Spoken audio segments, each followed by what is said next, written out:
Hi guys, I'm JJ Bamberger with Bamberger Hockey. I'm here at Bordeaux Arena.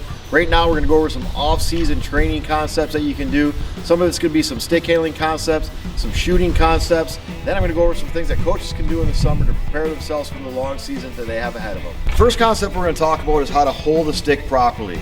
A lot of guys really don't know how to hold the stick. One thing you want to do is you want to make sure that the stick butt end of the stick is in your palm. That gives you plenty of room there to good wrist movement. If you're holding the stick right here, you're not getting enough wrist movement. You want to make sure that the butt end is in the palm of the stick. You want the pinky almost over. I go a little bit more extreme and I have this one all the way down. And then the second thing you want to do is when you're stick handling, you want to make sure you have the proper length from your bottom hand to your top hand. How you do that is right here, your elbow to your hand, and that's where your hand should be for stick handling. There's a couple different concepts we're going to go over for stick handling. One, we want to talk about soft hands, and we want to talk about quick hands. We'll do a couple different drills to talk about that and develop those concepts. A lot of coaches are teaching stick on puck. What we want to do instead of handling the puck and doing quick handles, we want to push pucks into areas and also go through a handle. But it's less handles and more pushing. So the first drill we're going to do over here is to get the soft hands. Is just a simple juggling concept of grabbing a ball, tennis ball, golf ball, and going back and forth with your hands. This will give you good soft hands and good hand-eye coordination. And then grab a buddy, I'll grab Brady here, and then you grab them and you go back and forth. But now we'll grab a golf ball. It's a little bit harder on the stick. You're going back and forth with your partner. That's another thing you can do there, what Brady just tried. Go to the backhand, and you go heel to toe, heel to toe. And then you try and go faster, just heel to toe with the ball. Now I can go with the orange ball, same thing. It's a little bit fat, a little bit softer, not as fast as the golf ball. Maybe grab a tennis ball. That one's a little bit more spongy, sometimes harder to be on the blade. Just going heel to toe back and forth. So those are good things for soft hands. Another concept that we did this with the ball earlier. You can do it with the puck. This is a good drill for your hand-eye again and for soft hands. You grab a partner, have them put the puck on your stick there. Stick handle through. Push, push, back. Push, push, push, back. That's one way you can do it. The other one, you can go where you're moving with it. As fast as you can go. And go through as many times as you can. Same kind of drill as the last one, but this one, what you're going to be doing is going through as fast as you can, keeping your feet down the middle and stick handling. So I'm coming through, feet down the middle. Go through 2 times. Feet right down the middle.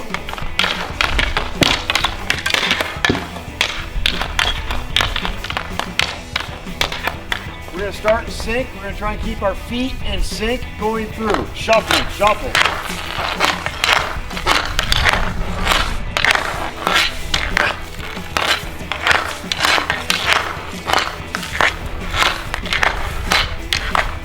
Now another stick handling drill that we're going to do is there's 2 different ways to go through it. The first time we go through it, we're going to cross over, back to the middle, cross over. As we're stick handling, now he's got his footwork, now he's got to increase his speed. Try and go a little bit faster. There you go. Good. Here's another drill that you can do on your own. You grab a stick, you grab a golf ball, and all you're going to try and do is flip the golf ball over the stick and catch it. This is good for soft hands. Up, over, up and over, up, over. It's all in control. And again, this might be one that you could start with a golf ball, chipping it. All you're doing is opening up your blade, chipping it over. Grab a partner, start off a little bit further apart, over.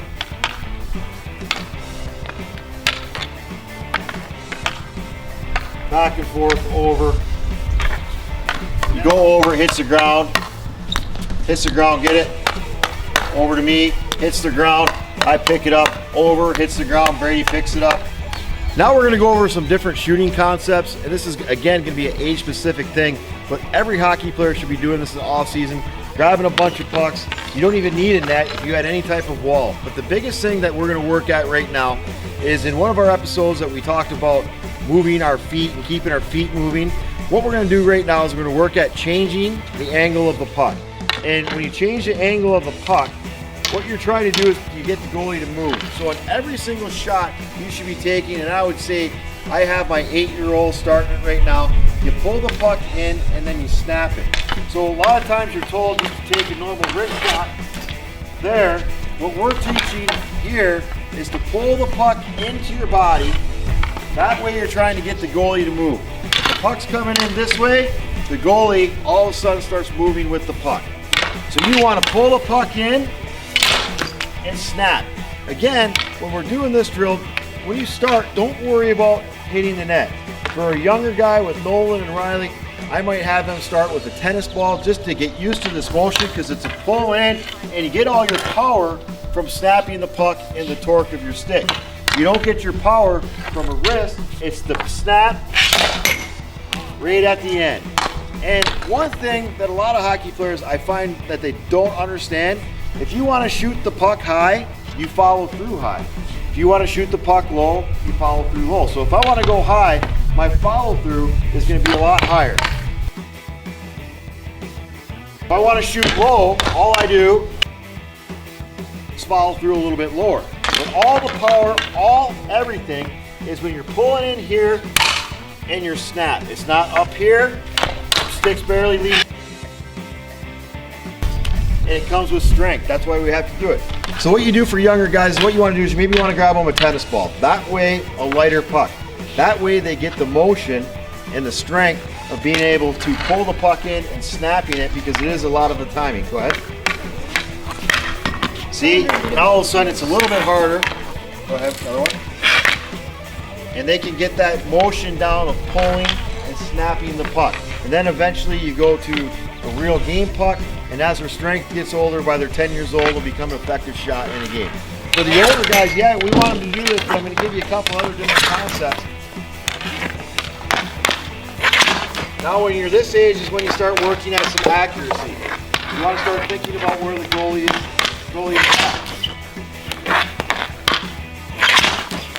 Well, as these guys get older, where they want to shoot the puck. And if you think I'm a goalie right now, I have if I have a glove here, a blocker, lots of different pads. If you're shooting a puck, an easy save for a goalie to make is this motion right here with this blocker. Where your tough shots are right up in this area, glove side, here, below here. Easy movements for goalies. A lot of guys that go in and shoot the high blocker, it's not a very high percentage shot. You want to shoot at the shoulders of the goalies, down here of his glove side. We talked about how you move your feet. So a drill for the older guys, what you want to do is you're going to get into your shooting position here with the puck. You're going to do a crossover, and end up on this front foot, pull and snap. You're going to try and work at doing it a little bit quicker each time. So it's a crossover, and a shot, and I'm landing on that front foot. Then in the next time we'll go through, you'll crossover, in a shooting position, and on that last foot, on your back foot. For the first time through, you're going to do one crossover and a shot. So one crossover and a shot here. One crossover, there, shot. Again, one crossover, shot. Two crossovers and land on the back. There. When we're trying to do these things, is because we're trying to cause deception of the goalie. We're trying to confuse him when we're going to shoot. And if you shoot in stride right now with your feet, then you keep on working at it with your skates. On this drill for stick handling, you can do anything that you really want. You can get a skateboard with wheels, you can get a skateboard without wheels and put something in the middle of it. The idea is to balance yourself while you're stick handling. So you get on the skateboard and you get your ball. Now all of a sudden you have to get into your hockey position with my knees bent. It's still a little bit difficult, and I try and keep my head up. And again, my quick hand drill and a balance drill off to the side. Quick hand, I got it up. I'm still having a little bit difficult time balancing back and forth. Then take it to the side. And again, I'm trying to keep my head up on the skateboard. But notice my knees are bent. My knees are bent. My head's up the entire time, and I'm trying to keep my balance. For more advanced, again, take the wheels off or use any type of wood board, put something in the center, and your balance will be good. Trying to go around the world if you can, to all the sides, to the middle, to the other side. We would like to get lots of banging though, a little bit softer hands. Softer hands, there we go. Yeah, keep your head down for a little bit. Keep it funny. Good. There we go. Hi guys, now what we're going to do is we're going to talk about what coaches can do to prepare themselves for the upcoming year. I coach two different teams, one a 2010 team and also a high school team. With my 2010 team, I usually generally think there's going to be about 26 weeks in the season, so preparing for that, I go week by week where I want that team to be. Same thing with my high school group. I usually know who I have coming back, so I assess what type of team that we have and I think about what I want to do throughout the year. As far as systems-wise, skills-wise, what type of team that I have. I want to make sure by February that I've already touched on all the face-off plays, touched on 6-on-5 plays, touched on everything that I want to touch on, and it's a checklist that I go through with each team. It's a week-by-week thing, and the good thing you can do is once you do it once, you can go back to next year and you can look at it and say, well, this worked, this didn't work. Also, what you're going to be able to do throughout the year is you're going to be able to go to Bamberger Hockey on YouTube. I know a lot of different drills for you, a lot of different skill things that you can do. And you know what, we are going to touch on some systems and some different things that you can work on with your kids. But what I want to do is make sure that you're prepared for the season, because if you're like myself, coaching two different teams, that's a lot of practices to prepare for. And if I can do more in the off season, the more prepared I'll be for the year. I'm sitting here with Chris Bamberger. Chris does our off-season training for our kids. We're going to talk about ways to get better for the high school age group. Chris played for Heritage High School for 2 years before he went on to the North American Hockey League, the USHL, and then he played college hockey for Michigan Tech. He's currently playing in the East Coast League for Rapid City. Chris, what are some of the things that high school age specific kids can do to get better in the off season? Well, I think weight training is a big part of it, you know, doing plyometrics, speed and agility stuff, and then obviously you should always mix in some cardio, no matter what, you know, season you're in. Extra cardio is always good. How many days a week do these guys work out right now? They work out 5 days a week, 3 days, Monday, Wednesday, Friday, full body lifts, mixed with sleds, planks, plate workouts, different stuff, and then the other 2 days are either cardio or speed and agility plyometrics. Now at Heritage, what we do is we try and have our groups focus together and work together, our upperclassmen, our younger guys all working together. How important is it for these first kids or these younger kids to work with the trainer to get techniques down? That's very important. I mean, the earlier you start, the earlier you get a good base for weightlifting, and then you know, you grow from there. So I think it's very important that they work with not only a trainer but the upperclassmen. The upperclassmen can lead and show them how it's done. One of the things that a lot of high school coaches do, a lot of high school coaches run their off-season workouts. The reason that we have a guy like Chris come in, just like I said, because of the reasons he played at Heritage, played in the junior hockey leagues, and now he's playing professional hockey, played college hockey. These guys can watch him and learn from him, and they respect that because they know what he's done. And the other environment that we try to have is these guys have a positive peer pressure. What are the important things of a team working out together instead of a bunch of individuals working out? Well, yeah, you know, we like that they're working out with their classmates, their friends. It brings the compete level up. It brings the, you know, definitely the attendance up when all your buddies are going to work out. Now with these guys, are we focused on them getting stronger, getting leaner? Just because I know there's a lot of different techniques. When you're lifting weights, if you want to get bigger, you're lifting more weights, and if you want to be lean, you're doing more repetitions. What are we focusing on with this group? Well, we kind of, you know, we have a whole program. So, you know, we start with, you know, general prep, just preparing the body for, you know, the lifts to come. Then you go into hypertrophy. That's more of the high repetition, starting to build some tone, and then you move to general strength. That's getting towards lower repetition. Really, we're just focusing on strength, and then you do those two phases twice, and then our last phase is, I call it the peak phase. It's power explosiveness. So that's when you hit your low reps, your maxes and stuff like that. So we try to get towards that right before they're about to go into season or into high school. Yeah, now a lot of the stuff that they do too with the plyometrics, the speed, footwork, how much do you see that carry over to the on-ice session as far as their feet? We try and really get these guys their speed because the game is changing so much. Speed's a huge part of it. Do you do any downhill stuff? What is the footwork that you do to work on speed? A lot of it is whether we're on the track or the football field, we're doing things like 5-10-5.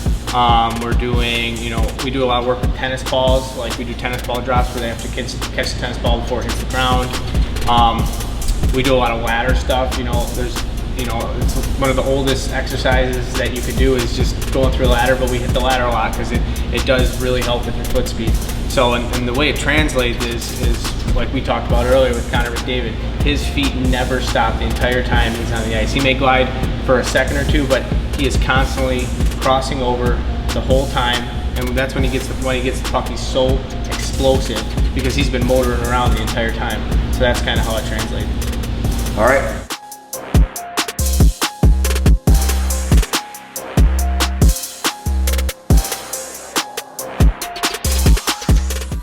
For the intermediate coach, do plenty of this. Advanced coach, you do this.